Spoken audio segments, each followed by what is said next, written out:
Mwanamke aligundua kwamba machozi ya mwanawe yakidondoka yanageuka kuwa lulu, na wakati mwingine kwenye mwili wake zilikuwa zinaonekana kama magamba madogo ya samaki. Alidhani mwanawe ana ugonjwa wa ajabu, hivyo alitumia akiba yake yote kumtibu, lakini hakuna dawa iliyosaidia.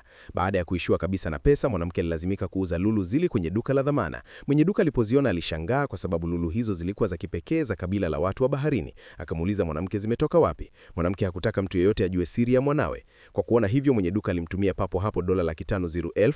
Mwanamke alipozipata pesa hizo alikimbia haraka kuondoka, lakini hakujua kwamba mwenye duka alimjulisha mfalme wa bahari kuhusu lulu hizo.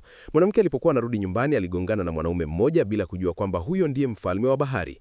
Miaka 6 iliyopita, usiku mmoja, mfalme huyo alipokuwa kwenye hali maalum ya mermaid, alikutana na mwanamke huyo. Kabla ya kuondoka, alimpa mkufu wa moyo wa bahari kama kumbukumbu. Kwa kawaida machozi ya mermaid hugeuka lulu, na hilo ndilo lililofanya kabila lao liwe tajiri sana. Lakini walikuwa na tatizo moja kubwa: mfalme wa bahari hakuwa na mrithi. Siku moja kioo cha uchawi kilifunua siri kwamba mfalme wa bahari tayari ana mwana aliyezaliwa duniani. Baada ya kusikia hivyo, mfalme aliamuru kabila lote lianze kumtafuta mtoto huyo. Lakini mfalme alipokutana tena na mwanamke huyo hakumtambua. Mwanamke naye alidhani mwanaume huyo anataka kumtumia vibaya, hivyo alimsukuma na kuondoka kwa hasira. Mara hiyo msaidizi wa mfalme akaja kumwambia wamepata mahali ulipo mkufu wa moyo wa bahari. Mfalme akaamuru mara moja wamlete mwanawe nyumbani. Lakini kile ambacho hakujua ni kwamba miaka 3 iliyopita dada wa mwanamke huyo aliyekuwa na wivu aliiba mkufu huo kwa siri. Sasa mkufu huo unavaliwa na dada huyo mjanja. Wafuasi wa mfalme wa bahari walifuata harufu ya mkufu na wakamkuta dada huyo pamoja na mtoto wake. Wakawapeleka moja kwa moja kwenye jumba la mfalme wa bahari.